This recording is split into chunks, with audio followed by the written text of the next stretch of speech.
এক ধাক্কায় ডিএ বৃদ্ধি পেল 22%। 1%, 2%, 5% বা 10% নয়, এক ধাক্কায় 22% ডিএ বৃদ্ধি পাওয়ার নোটিশ কিন্তু আমরা দেখছি সোশ্যাল মিডিয়ায় বর্তমানে ভাইরাল। চলুন আমরা সেই নোটিশটা একটু দেখে নেওয়ার চেষ্টা করি, সাথে আরও একটি নোটিশ আমরা দেখে নেব, তাহলেই আমরা দুধ কা দুধ পানি কা পানি বিষয়টা কিন্তু বুঝতে পারবো। স্ক্রিনে আপনারা এখানে একটি শর্ট নোটিশ কিন্তু দেখতে পাচ্ছেন। এই নোটিশটি বর্তমানে ভাইরাল রয়েছে। আরও একটি নোটিশ অবশ্যই আপনাদের দেখাবো, তবে এই নোটিশটিতে প্রথমে আমরা দেখে নেওয়ার চেষ্টা করি কি লেখা আছে আর কে পাবলিশ করেছে। Office of the chief secretary, government of West Bengal, অর্থাৎ পশ্চিমবঙ্গ সরকারের চিফ সেক্রেটারি এই নোটিশটি পাবলিশ করেছে। আমরা দেখতে পাচ্ছি কবে, 14 তারিখে, অর্থাৎ চলতি মাসের 14 তারিখে এই নোটিশটি দেওয়া হয়েছে। অর্ডারে কী লেখা রয়েছে? The dearness allowance DA for all state government employees and pensioner of West Bengal shall be increased by 22%। তার মানে পশ্চিমবঙ্গের সমস্ত সরকারি চাকরিজীবী এবং পেনশনার প্রত্যেকেরই 22% করে ডিএ বাড়ানোর অর্ডার দেওয়া হলো, যেটা কার্যকরী হতে চলেছে কবে থেকে? 1/7/2026, অর্থাৎ আগামী মাস থেকে। এটা আমরা দেখতে পাচ্ছি। তার সাথে আরও কি লেখা রয়েছে? All other terms and condition will remain unchange. তো এই যে নোটিশটি মনোজ কুমার আগরওয়ালের পক্ষ থেকে, অর্থাৎ চিফ সেক্রেটারির পক্ষ থেকে পাবলিশ করা হয়েছে, তেমনটাই আমরা এই অর্ডারে বা নোটিশে দেখতে পাচ্ছি। এবার চলুন আমরা আরও একটি নোটিশ দেখে নেওয়ার চেষ্টা করি। এই নোটিশটি আমরা কার পক্ষ থেকে দেখতে পাচ্ছি? Office of the chief secretary, government of West Bengal. এটি কবেকার নোটিশ? 16/6/2026, অর্থাৎ আগের নোটিশটি, অর্থাৎ শর্ট নোটিশটি আমরা দেখেছিলাম 14/6/2026-এর, আর এই নোটিশটি কিন্তু ঠিক দুদিন পরের, অর্থাৎ 16/6/2026-এর। এখানে নিচে আমরা সই দেখতে পাচ্ছি কার? মনোজ কুমার আগরওয়াল, অর্থাৎ চিফ সেক্রেটারি। তবে এখানে যে লেখাগুলো রয়েছে সেগুলো কিন্তু আমরা দেখতে পাচ্ছি পুরোটাই ভিন্ন।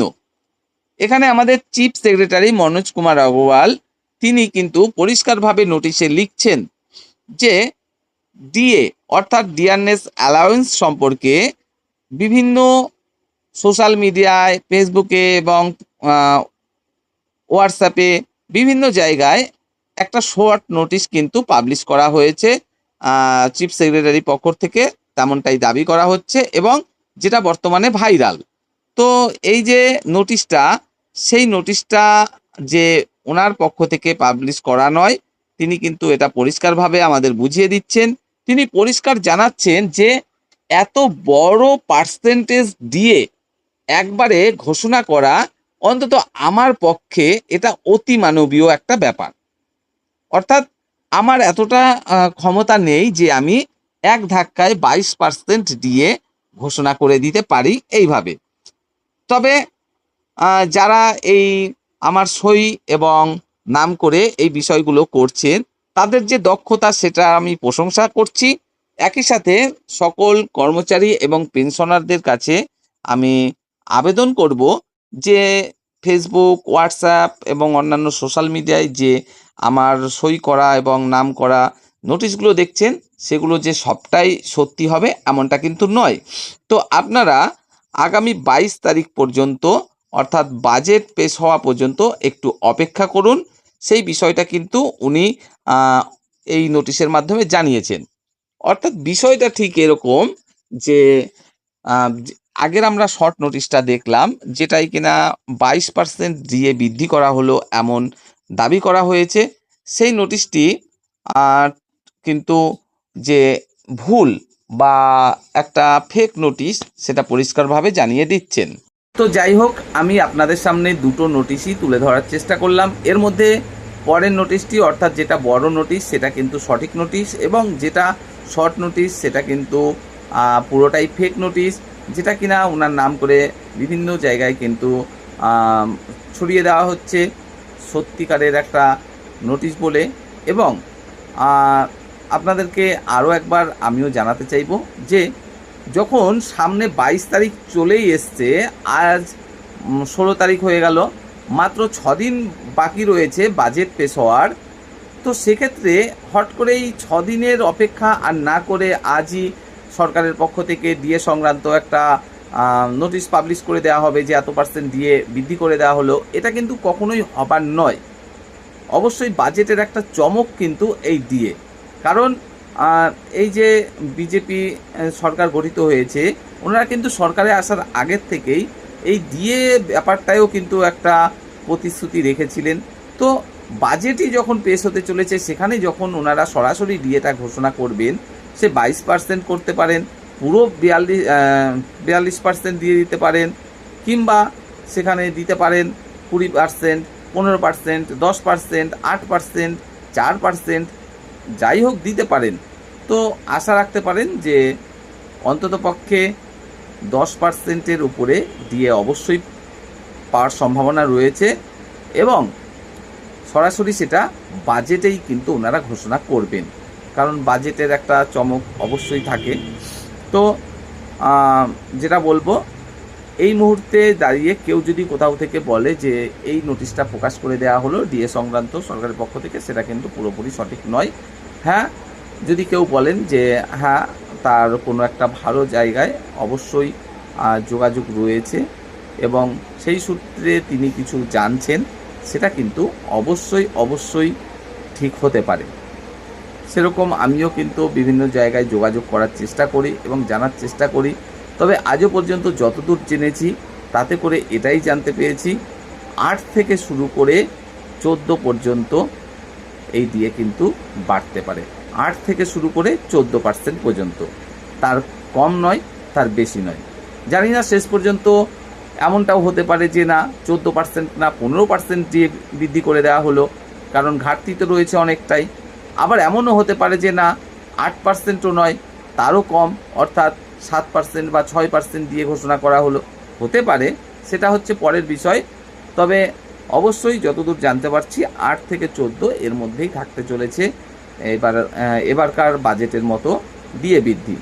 তো যাই হোক, আপনারা অপেক্ষা করুন, আর মাত্র কয়েকটা দিনের ব্যাপার।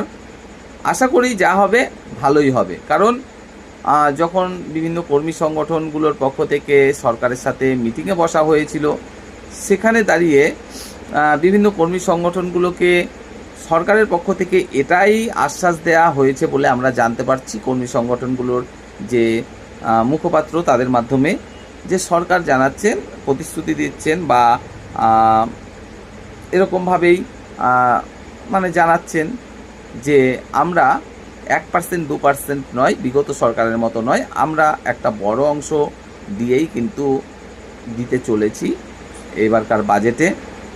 আমরা জানি যে পশ্চিমবঙ্গের কর্মচারীরা প্রচুর পিছিয়ে আছে এই ডিএর ব্যাপারে, এবং মুখ্যমন্ত্রী স্বয়ং উল্লেখ করেছেন এই 22%-এর 42%-এর কথা, যে এতটা ডিএ পিছিয়ে আছে সেটা আমাদের জানা রয়েছে।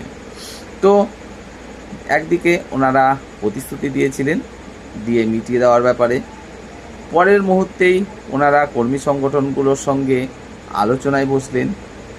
পরের মুহূর্তে আমরা দেখলাম যে পঞ্চম পে কমিশনের বকেয়া দিয়ে যেটা ইমিডিয়েট মিটিয়ে দেওয়ার ব্যাপার ছিল, সেটাও অলরেডি মিটিয়ে দেওয়া শুরু করেছেন। কর্মী সংগঠনগুলোর সাথে একই সাথে ওনারা আশ্বাসও দিচ্ছেন যে আমরা জানি এত বড় একটা ফারাক রয়েছে কেন্দ্র এবং রাজ্যের মধ্যে, তো আমরা আগে সরকারের মতো 2-1%, 3% দেব না, যা দেবো ভালোই দেব। এবং আজ আমরা দেখতে পাচ্ছি যে মুখ্য সচিব তিনি পর্যন্ত নোটিশ আকারে কিন্তু জানাচ্ছেন যে 22% না, 22 তারিখ পর্যন্ত, বাজেট পর্যন্ত আপনারা অপেক্ষা করুন। অর্থাৎ উনিও হয়তো আকার ইঙ্গিতে আমাদেরকে এটাই বোঝাতে চাইছেন যে হ্যাঁ, একবারে 22% এক ধাক্কায় দিয়ে বৃদ্ধি করা এটা হয়তো সম্ভব নয়, কিন্তু না হলেও আগামী 22 তারিখে বাজেটে যে একটা অন্তত ডিএ ঘোষণা হতে চলেছে সেটা কিন্তু উনি পরিষ্কারভাবেই আমাদেরকে আকার ইঙ্গিতে হলেও বুঝিয়ে দিচ্ছেন। তো এখন দেখার বিষয় শেষ পর্যন্ত কত পার্সেন্টেজ ডিএ বৃদ্ধি করা হয়। তবে আশা রাখবো অন্ততপক্ষে 12-14% ডিএ অবশ্যই পাওয়া যাবে।